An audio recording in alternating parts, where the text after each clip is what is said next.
بسم اللہ الرحمن الرحیم۔ شروع اللہ کے نام سے جو بڑا مہربان نہایت رحم والا ہے۔ اور بتایا جائے ہمیں کہ ہمارے بھائی کے ساتھ ایسا کیوں ہوا، ان ڈاکوؤں کی وجہ سے، چوروں لٹیروں کی وجہ سے وہ پاکستان چھوڑ کے گیا۔ اور ان کی اماں یہ بات کہہ رہی تھی کہ اگر مجھے پتہ ہوتا، میں نے اس کو انسسٹ کیا کہ تم باہر جاؤ، اور مجھے پتہ ہوتا کہ جس جان کو بچانے کے لیے ہم اس کو باہر بھیج رہے ہیں وہ اگلے سر کی قیمت لگا کے باہر لے لیں گے، تو میں کبھی نہ جانے دیتی اسے۔ میرا مطالبہ ہے یہ عالمی ادارے جو جانوروں کے بھی حقوق کا خیال کرتے ہیں، کیا کسی انسان کو، کسی سچے اپنے وطن کے ساتھ محبت کرنے والے انسان کی اس کا انجام یہی ہے؟ ہم ساری زندگی غلام رہیں گے، ہمارے ماں باپ غلام، ہم غلام، آگے ہماری اولادیں بھی اسی طرح غلام ہوں گی۔ یہ کب اس پاکستان کو آزادی ملے گی؟ مجھے نہیں سمجھ آتی۔ آئی ایم ویری سوری، میرے پاس الفاظ نہیں ہے، میں کن الفاظ میں بتاؤں۔ آج ارشد بھائی گئے ہیں تو کل کوئی اور جائے گا، اسی طرح سچ بولتے ہوئے۔ آؤ مارو ہم سب کو، ہم سب تیار ہیں تاکہ یہ ملک خالی ہو جائے۔ خالی زمین کا ہم کیا کریں؟ اس خالی زمین پہ جب آپ نے انسانوں کو نہیں رہنے دینا، ان کے حقوق نہیں دینے، تو کیا کریں گے ہم لوگ؟ وہ دیکھو اس ماں کا حوصلہ دیکھو کہ وہ کہتی ہے میرے 3 اور ہوتے، 2 اور ہوتے تو میں وہ بھی قربان کر دیتی پاکستان پہ۔ السلام علیکم، میں ہوں حسنین، آپ دیکھ رہے ہیں نیا پاکستان۔ اس وقت میں ارشد شریف شہید کے گھر کے باہر موجود ہوں۔ ان کی والدہ سے مل کے آئے ہیں، کیا جذبات ان کی فیملی کے، ان کی والدہ کے کیا جذبات ہیں، کیا باتیں کر رہی ہیں اور کیا کہنا چاہیں گے یہ جو سانحہ پیش آیا ہے۔ سب سے پہلی بات تو یہ ہے کہ جی ایک ایسا میں تو اس کو قومی سانحہ کہوں گی، کیونکہ ہماری قوم میں سچ بولنے والے جو میڈیا پرسنز ہیں وہ بہت کم ہیں۔ ایک ایسا بہادر انسان جس کو صرف اس بات پہ کہ وہ سچ بولتا تھا اور قوم کو سچ بتاتا تھا، اور اس نے ذمہ داری لی ہوئی تھی ہم 22 کروڑ عوام کو ان ظالموں کے چنگل سے چھڑانے کی۔ آپ یقین کریں میری ہمت نہیں ہے کہ میں ارشد بھائی کا نام لے کے کچھ ان کی بات کر سکوں۔ ہم کنٹینیوس وہاں پہ ہماری آنکھوں سے آنسو تھے، لیکن سلام ہے ان کی ماں کو۔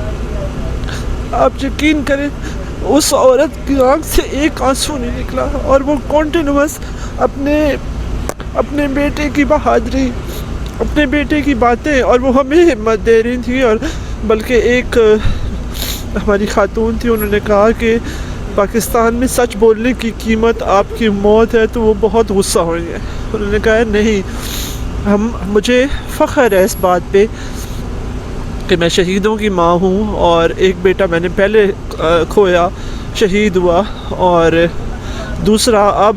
اور ارشد بھائی وہ انسان، ان کی اماں بتا رہی تھی کہ جب سے بھائی اپنے باپ کو پہلے قبر میں اتارا، ساتھ ہی اپنے بھائی کو اتارا اور اپنے ہاتھوں سے مٹی ڈالی، تو وہ کہتا تھا بس میرے جذبات اب جو ہے نا وہ اس ٹائم مر چکے ہوئے ہیں۔ لیکن آپ یہ دیکھیں کہ ایک ایسا انسان جس نے، جو شہیدوں کا وارث تھا، اس کو شہید کر دیا گیا صرف سچ بولنے کی بنیاد پہ۔ ٹھیک ہے، اس کا مقام بہت بڑا ہے، اللہ نے اس کو فوراً سنبھالا ہوگا، رسول پاک صلی اللہ علیہ وسلم نے آ کے ان کو سنبھالا ہوگا، حسین اور علی آئے ہوں گے، لیکن کیا پاکستان میں سچ بولنا گناہ بن چکا ہوا ہے؟ کوئی بھی ایسا انسان جو ایک لفظ بولے گا اس کو اٹھا لیا جائے گا، اس کو ننگا کر کے اس کی تصویریں بنائی جائیں گی، یا اس کو مار دیا جائے گا۔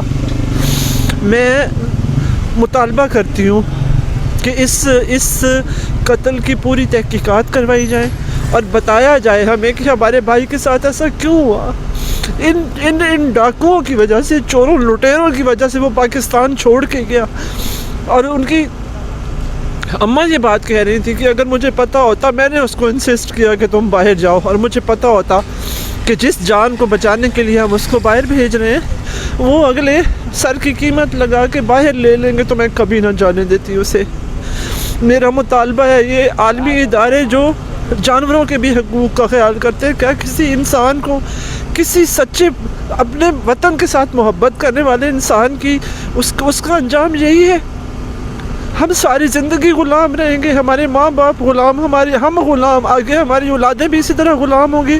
یہ کب اس پاکستان کو آزادی ملے گی؟ مجھے نہیں سمجھ آتی. مجھے آئی ایم ویری سوری، میرے پاس الفاظ نہیں ہے، میں کن الفاظ میں بتاؤں.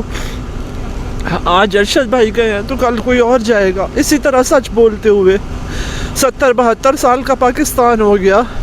ہمیں اتنا بھی حق نہیں ہے کہ ہم اپنے ملک میں سچ بول سکیں، ہم اپنی عوام کے سامنے سچ لا سکیں؟ مجھے اس سوال کا جواب چاہیے. یہ صرف ایک میں نہیں ہوں، میری ذات نہیں ہے، یہ 22 کروڑ عوام کا سوال ہے. کب آزاد ہوں گے ہم؟ اگر سچ بولیں گے تو مار دیے جائیں گے. تو میں کہتی ہوں مارو، آ کے 22 کروڑ عوام کو مارو، اپنے ہی ملک میں مار دو. بہت آسان ہے، باہر بھی نہیں جانا پڑے گا. آئے اور مارے ہمیں، ہم سب سچ بولنے والے اور سچ سننے والے ہیں. اور میرا خیال یہ ہے کہ وہ جو ارشد بھائی نے سوال کیا تھا نا، وہ کون تھا سمجھ دو ہمیں اسی ٹائم آ گئی تھی. اگر وہ ڈاکومنٹری بنا کے اپنے پاکستانی عوام کو بتائے گا تو کیا آپ مارو گے؟ تو آؤ پھر مارو ہم سب کو، کیونکہ ہم سب کو پتہ ہے کہ تم لوگ کون ہو. ہم سب کو پتہ ہے تم ہماری جانیں لینے کے در پہ کیوں ہو، چند روپوں کی خاطر. آؤ مارو ہم سب کو، ہم سب تیار ہیں تاکہ یہ ملک خالی ہو جائے. خالی زمین کا ہم کیا کریں؟ اس خالی زمین پہ جب آپ نے انسانوں کو نہیں رہنے دینا، ان کو ان کے حقوق نہیں دینے، تو کیا کریں گے ہم لوگ؟ وہ دیکھو اس ماں کا حوصلہ دیکھو کہ وہ کہتی ہے میرے 3 اور ہوتے، 2 اور ہوتے تو میں وہ بھی قربان کر دیتی پاکستان پہ. تو سن لو کان کھول کے، یہ جتنے بھی قاتل بیٹھے ہوئے ہیں، یہ ظلم جو ہے نا، یہ اب اس کی انشاءاللہ تعالیٰ یہ اس کا آخر آ گیا. اور کھڑے ہو گئے ہم سب لوگ، اور دیکھتے ہیں تم لوگ اب کرتے کیا ہو آگے.